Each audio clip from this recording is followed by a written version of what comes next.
अस्सलाम वालेकुम। फैज़ भाई, ये यूट्यूब पे तकरीबन सभी उलमा अब ये कहने लग गए अब कि ये एंड टाइम है, यानी कि अब आखिरी ज़माना है, क्योंकि निशानियाँ भी क़यामत की बहुत तेज़ी से मुकम्मल होते आ रही हैं। इसी तरह से एक बात सुनने में आई कि माहिदा लौज़ान जो है तुर्की का, यानी कि खिलाफत के वापस आने का, तो ये 2023 में एक्सपायर हो रहा है। तो आप इस बारे में जानते होंगे तो फिर बताइए। देखिए, भाई ने सवाल किया कि लोग कह रहे हैं कि ये आखिर वक्त है, आखिर ज़माना है। नबी अकरम सल्लल्लाहु अलैहि वसल्लम के वफ़ात इंतकाल के बाद से हर दौर में लोगों ने ये कहा कि आखिरी ज़माना, और इसमें कोई गलत बात नहीं है, क्योंकि हर गुजरता हुआ ज़माना आखिरी ज़माने के करीब ज़माना है, इसलिए आखिरी ज़माना कहा जाता है। आपको इसको लिटरल सेंस में ले आखिरी ज़माना बोले तो बस अब मेरी ज़िंदगी में क़यामत आ जाती, इसलिए अब गुफाओं में जाके रह जाओ, घर बार छोड़ के, बीवी बच्चे छोड़ के बकरियां पालना शुरू करो जंगलों में जाके, और ये करो, ये दुरुस्त नहीं है। हाँ, हम आखिरी ज़माने से बहुत करीब हैं, लेकिन क्या वो ज़माना अभी है? वल्लाहु आलम। अगर हम कह देंगे हाँ, तो फिर हम भी नजूमी हो गए, क्योंकि बड़ी अलामत तो कोई नजर आ नहीं रही। हाँ, छोटी अलामतें फ़क्तन फ़वक्तन झूठ का आम होना, जिना का आम होना, शराब का आम होना, म्यूजिक का आम होना, वो देख रहे हैं, देख रहे हैं। लेकिन क्या हम कह सकते हैं इसका मुराद ये कि अब इसके बाद एक हफ्ते बाद बड़ी अलामत को आएंगी? नहीं, ये गायब की बात। लेकिन हर जमाना आखिर जमाने से करीब जमाना है, इसलिए उसको आखिर जमाना कहा जाता है। रहा मामला ये कि भाई ने कहा कि तुर्की के ताल्लुक से बात हो रही है कि अब 2023 में जो मसला उनका जो होगा, और उसके बाद खिलाफत आ जाएंगी, मतलब वो जमाना आ रहा है। देखिए, जो कुछ हमको हदीस में मिलता है वो हदीस ये कि खिलाफत जारी होंगी, चल रही होंगी, और खलीफा का इंतकाल हो जाएगा। हाँ, खलीफा का इंतकाल हो जाएगा, और तब लोग इख्तिलाफ करेंगे, और तब अल्लाह ताला एक इंसान को रातों रात हिदायत देगा, जिसका नाम मोहम्मद बिन अब्दुल्ला या अहमद बिन अब्दुल्ला होगा, क्योंकि हदीस में अल्फाज है उसका नाम मेरे नाम सा, और उसके वालिद का नाम मेरे वालिद का नाम सा होगा। अल्लाह उसको रातों रात हिदायत देगा, इसलिए उसको महदी कहा जाता है। महदी मतलब हिदायत याफ्ता, ठीक है। और वो मतलब वो नेक इंसान होंगे, लेकिन अल्लाह रातों रात उनकी जिंदगी काया पलट देंगे, और फिर वो लोगों के सामने आएंगे। तो एक लंबा वक्फा है वो, मतलब इतना शॉर्ट नहीं कि आप बोले कि 2023 में फला हो रहा, अब तुर्की ये कर रहा और क़यामत आने वाली। 2023 तुर्की का क्या है मालूम आपको? फर्स्ट वर्ल्ड वॉर के बाद तुर्की पे कुछ सैंक्शंस आए थे। सैंक्शन समझते हैं आप? जब एक मुल्क खिलाफ वर्जी करता है तो तमाम मुल्क मिलकर उस पर कुछ सैंक्शंस लागू कर देते कि ये तुम अब नहीं कर सकते। ठीक, हुआ क्या? जर्मनी ने तुर्की का साथ दिया, और वो सबसे बड़ी उनकी गलती थी। गलती क्या, लेकिन अब दोस्त भी थे पहले से। जर्मनी और तुर्कों के बहुत अच्छे ताल्लुकात थे। जर्मनी को अल्मानिया कहते थे, अल्मानिया, और तुर्क समझो ये, तो बहुत अच्छे ताल्लुकात थे। नतीजा ये हुआ कि जब वर्ल्ड वॉर हुआ तो हिटलर का साथ दे दिया तुर्की ने। बहुत कम मुल्क थे हिटलर के साथ, लेकिन उनमें से तुर्की था। अब जब वर्ल्ड वॉर हुआ, सैंक्शंस लगे। सैंक्शंस किस किस पे लगे? जर्मनी पे लगे, तुर्की पे लगे, और जितने जर्मन के अलाइज थे उन पे सैंक्शंस लगे। जर्मनी ने पूरे सैंक्शंस को तोड़ दिया और सेकेंड वर्ल्ड वॉर किया। तुर्की पीछे रहा, तुर्की सेकेंड वर्ल्ड वॉर में शामिल नहीं हुआ। सैंक्शंस कितने थे? सैंक्शंस थे 100 ईयर्स की, 100 साल बंदिश है। सैंक्शन मतलब बंदिश है। क्या क्या बंदिश है? तुम ये नहीं कर सकते, ये नहीं कर सकते, ये नहीं कर सकते, ये नहीं कर सकते, ये नहीं कर सकते। लेकिन हुआ क्या? तुर्की ने क्या किया? वो सैंक्शंस को माना। 2023 उसको लगे थे, 1923 में सैंक्शंस लागू हुए थे, तो 2023 में 100 साल उसके सैंक्शंस के मुकम्मिल होकर अब उसके ऊपर जो सैंक्शंस है वो खुलने वाले हैं। समझ रहे बात? तो 1923 में जब वो सैंक्शंस लागू हुए तो जर्मनी ने माना, सेकेंड वर्ल्ड वॉर किया, ठीक, और जापान ने उसका साथ दिया तब। तो जापान पे भी लगे फिर 100 साल के सैंक्शन सेकेंड वर्ल्ड वॉर के बाद। तो जर्मनी और जापान ये दोनों के पास मिलिट्री नहीं है अपनी। जर्मनी को भी यूएस मिलिट्री होती है और जापान को भी यूएस मिलिट्री संभालती है। क्योंकि दोनों पे ये लागू हुआ कि तुम दोनों ने ये काम किया, लिहाजा तुम अपनी फौज तैयार नहीं कर सकते। इसीलिए जर्मनी पूरा अपना पैसा किस में डालता है मालूम आपको? रिसर्च, टेक्नोलॉजी, साइंस और ऑटोमोबाइल उनका बहुत एडवांस। गाड़ियों वगैरह की टेक्नोलॉजी, मैकेनिक्स जो बोलते हैं ना, रोबोटिक्स नहीं, मैकेनिक्स, मैकेनिकल वर्क, मशीनें सबसे एडवांस, सबसे अच्छी, सबसे मजबूत जर्मनी की होती है। आप जानते होंगे, ट्रेन हो जाए, कुछ भी हो जाए, ठीक। क्यों? उनके ऑटोमोबाइल्स कंपनी। अब वो पूरा रिसर्च करते हैं सिर्फ ऑटोमोबाइल में। पैसा उनका, मिलिट्री नहीं है उनकी। उनकी जो मिलिट्री है, नेशनल गार्ड्स वगैरह जिसको बोलते हैं, मिलिट्री नहीं होती, आर्मी नहीं होती वो, तो उनको एक लिमिटेड हथियार की इजाजत होती है। लिमिटेड मतलब इवन स्नाइपर्स, बड़ी गन्स नहीं रख सकते हो। जापान का भी सेम हाल हुआ, जापान पे भी सैंक्शन लगे। जापान की भी कोई फौज नहीं, 100 साल तक उसको अमेरिका संभालेगा। उसने लग गया रोबोटिक्स में 100 साल। उनकी टेक्नोलॉजी इसलिए इतनी एडवांस है क्योंकि दोनों की फौज अपनी खुद की नहीं। तुर्की ने क्या किया? 1923 में तुर्की ने खिलाफ तो काम नहीं किया कुछ, तुर्की ने एक काम किया, तुर्की ने अमेरिका से आज़ादी ले ली, कहा हम तुमको तो नहीं मानते। वो जर्मनी तो सेकेंड वर्ल्ड वॉर किया, तुर्की ने वो नहीं किया। और तुर्की ने क्या किया, कुछ सैंक्शंस तोड़ दिए, कुछ तोड़े, जिसमें उसने क्या किया, सबसे पहले जितने यूरोप और अमेरिकन से उनको निकाला। जो कमाल पाशा अतातुर्क जिसको कहते द फादर ऑफ जिसको कहेंगे तुर्क, अतातुर्क, अता कहते बाप को, उसमें अतातुर्क मतलब तुर्कों का बाप है वो, समझो। तो कमाल पाशा ने क्या किया, रिवोल्ट किया और अमेरिकन को हकाल दिया, क्योंकि वो सैंक्शन जो लागू हो रहे थे, जैसे वहां मिलिट्री उनकी बैठी हुई थी, वहां थी, यहाँ भी मिलिट्री थी अमेरिका, उसने वो हटा दिया। लेकिन कहा बाकी सैंक्शंस को हम मानेंगे, तुम्हारी मिलिट्री नहीं माने। इसीलिए तुर्की ने मिलिट्री डेवलप किया, जर्मनी नहीं कर पाया, ये नहीं, क्योंकि वो दोनों ने वर्ल्ड वॉर में लड़े, इन्हें लड़ा नहीं, लेकिन अपनी मिलिट्री की इजाजत मांग लिया, जिसकी वजह से आज हाईली इक्विप्ड, टेक्नोलॉजी में एडवांस कंट्री, मुस्लिम कंट्रीज में से, ठीक है। लेकिन उसने कुछ सैंक्शन आज भी माने रखा है।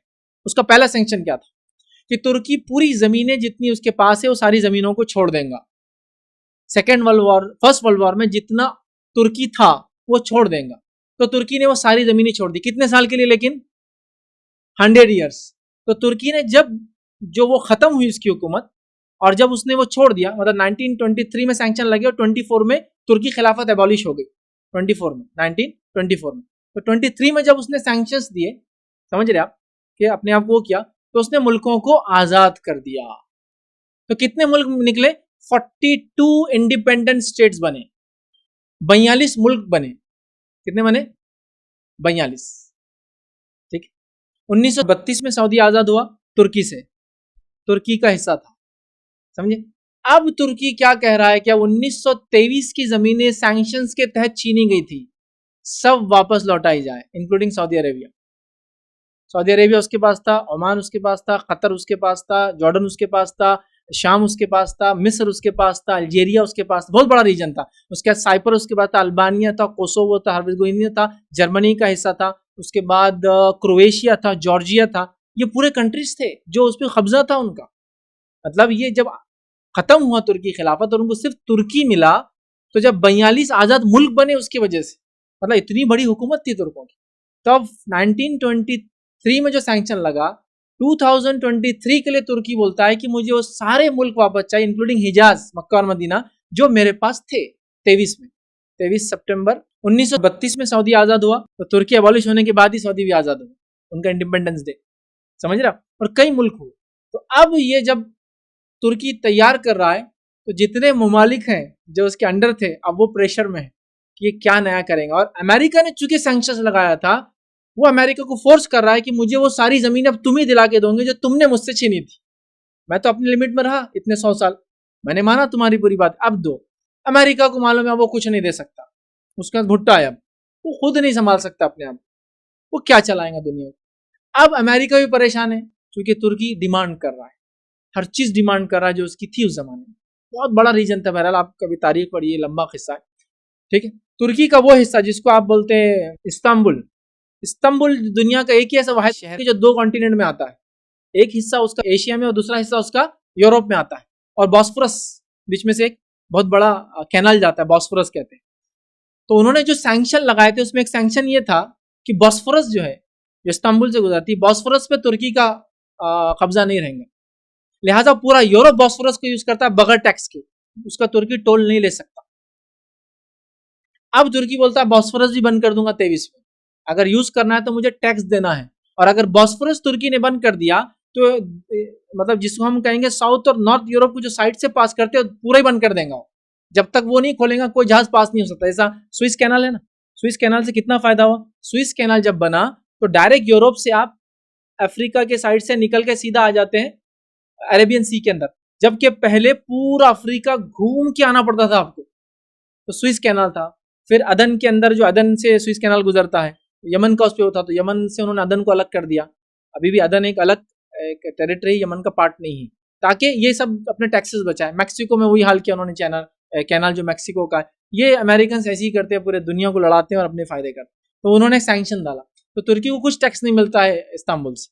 अब वो बोलता है कि मैं अब टैक्स लागू करूंगा, क्योंकि 100 ईयर्स खत्म हो गया, मैंने आपको इज्जत दी और मैंने 100 साल माना, जो आप मेरे से गलती हुई 100 साल पहले, अब मैं वो करूंगा। तो अब एक वबाल शुरू हो। तो अब लोग क्या कर रहे हैं, लेकिन उसको एक अदर वे, अब चूंकि वो उसका हुक्मरान है, तो वो खारी भी है, जो इससे पहले ज़माने में नहीं आया, कोई हुक्मरान ज़माने से वो लोग सोशलिस्ट हो गए थे, मतलब उन्होंने अल्लाह का इनकार करके कोई बनाने वाला नहीं मान लिया था, कम्युनिस्ट हो गए थे पूरे के पूरे। तो अब वो बोलते नहीं, अब तो माशाल्लाह कम्युनिज्म से निकल के उनका खुद प्रेसिडेंट कारी है, पहले प्राइम मिनिस्टर था, अब तो प्रेसिडेंट की पोस्ट पर है, दीनदार इंसान है, मदरसे खोल दिया, मस्जिद कर दिया, शराब बंद तो नहीं किया लेकिन कम से कम ये लिमिट तो लाया कि रात में 10 के बाद खुली नहीं रहेंगी दुकानें, जो भी है ठीक है, खैर तो है ना, पूरा 24 घंटे मिलने के मुकाबले में खैर तो है कि 10 के बाद बिकेंगे नहीं तो कम से कम बड़े होटलों में 10 के बाद शराब मिलती नहीं, जो भी उसने सैंक्शन लाया। लेकिन एक तरफ वो जो आपने कहा ना, वो एक कुछ ज्यादा ही इशू हो जा रहा है कि खिलाफत तक चले जा रही बात, वो उतना बड़ा मसला नहीं है। और अगर 2023 में तैयब एर्दोगान या जो भी उनका प्रेसिडेंट रहता है वो सैंक्शन हटके उनको कुछ मिल भी जाता है, तो मैं प्रिडिक्ट करता हूँ कि बहुत बड़ा असर तब्दीली नहीं आने वाली। हाँ, तुर्की के अंडर में जो चीज़ें बॉस्फोरस वगैरह ये जितना भी है उसको तो वो कंट्रोल कर लेंगे, पर उससे हटके कोई टेरिटरी उनको अलग से मिलने वाली नहीं है। कोई भी आज़ाद मुल्क अब उसका पार्ट क्यों बनेंगे? रोड्स, साइप्रस, ये सब तुर्की के पार्ट थे। आज भी झगड़ा चलता है कि साइप्रस में 2 हिस्से हैं, मुस्लिम और क्रिश्चियन पार्ट। बहरहाल बहुत अजीब मसला है, वो इसी वजह से थे कि वो उसका हिस्सा था तुर्की का। बहुत सारी चीज़ें कोई मैं नहीं समझता हूँ क्या वापस तुर्की में आके मिलेगा। हाँ, उसको जो उसका इलाका है अगर मिल जाए वही बहुत बड़ी बात होगी, लेकिन वो खलीफा बनेगा, अब खिलाफत आने वाली है, क़यामत करीब है, चूंकि तुर्की अब वापस आ रहा है, तुर्की की खलीफत है। हदीस में कहीं भी तुर्की नहीं है, वो अरबी होंगे जो भी थे, वो जिनमें लड़ाई होंगी वो जो खलीफा होंगे, और जो मोहम्मद बिन अब्दुल्ला या अहमद बिन अब्दुल्ला जो मेहदी होंगे वो भी अरब नस्ल से होंगे, नबी अकरम सल्लल्लाहु अलैहि वसल्लम ख़ानदान से होंगे, और हसन रजी अल्लाह अन्हु की औलाद में से होंगे। बहुत तफसीलात है, और दिखने में अल्लाह के रसूल के जैसे होंगे, चौड़ी पेशानी, खड़ी नाक वाले होंगे, बहुत सारे उनकी अलामतें हैं, तो बहुत फिजिकल फीचर्स है और ख़ानदानी फीचर्स है और बहुत सारी चीज़ें। लेकिन लोग उसको जो एक शक्ल दे रहे, मैं भी देख रहा हूँ नेट पे, अब क़यामत करीब है, तुर्की ये करा, तुर्की में खिलाफत नहीं भाई, डेमोक्रेसी अभी भी, वोट होता है, वो खलीफा की बात हो रही है, एक लंबा अरसा है, वल्लाहु आलम। लेकिन ये कहना कि हर जमाना आखिरी जमाने से करीब है, इसमें कोई गलती नहीं। एग्जैजरेट करके ये कहना यही वो जमाना है जो आखिरी है, ये गलत हो जाएगा, तो एहतियात करें। और ये बस छोटा सा एक बैकग्राउंड मैंने आपको दिया कि जो अभी कश्मकश 2 मुल्कों में चालू है, तुम उधर है या तुम इधर है, उसकी कश्मकश ये है कि उधर वाले का अब दावा है कि अब तुम भी हमारे हो, और इधर वाले अपनी लीडरशिप के जरिए बताना चाहते हैं कि अब हम किसके कंट्रोल में वापस नहीं जाएंगे, और अमेरिका को वार्न कर रहे कि नहीं, हम अपनी हथियार, अपनी मिलिट्री, अपना सब बनाएंगे, चूंकि तुर्की का दावा बहुत बड़ा है, समझ रहा, और वो चाहता है कि 1923 की हर जमीन उसको मिले जिसमें उसने मक्का मदीना हिजाज पर भी दावा किया कि ये मेरा ही था। एक ट्रेन चलती थी इस्तांबुल से और आती थी मक्का मदीना, पूरा कनेक्ट करती थी। वो स्टेशन आज भी मक्का मदीना में पुराने, वो इंजन आज ही मौजूद है, रूट बंद हो गया लेकिन इंजन आज ही मौजूद। तो बहरहाल वो दावे की वजह से ये जो 2 फ्रंट क्रिएट हो गए ना, एक मुल्क और दूसरा मुल्क, और सियासत के लोगों ने बहुत कुछ किया, उन्होंने दीन को भी इस्तेमाल किया, काले झंडे भी लहरा दिए वक्तन फवक्तन, ताकि लोगों को लगे मेहदी आ गए, और ये है। तो अलामतों में अपने आप को फिट मत करो, अलामतें आके उसमें फिट हो जाएंगी जब भी होंगे, बस यही बहरहाल। इसके अलावा मैं समझता हूँ कोई ऐसा बहुत बड़ा इशू अभी फिल वक्त नहीं है। और आपका कहना कि अभी, या किसी का कहना अभी कि क़यामत बस करीब है, हाँ करीब है उस माने में कि कुरान ने तो जब नाजिल हुआ कहा क़यामत करीब है, लेकिन ये कहना कि अभी है, ये गलत दावा है। और अल्हम्दुलिल्लाह जो हालात है मुसलमानों के, जैसे भी हो, इस्लाम का बोलबाला है, इस्लाम हर कच्चे पक्के मकान तक पहुँच रहा है, लोग जो दर्जो इस्लाम में आज भी यूरोप और अमेरिका में आ रहे हैं।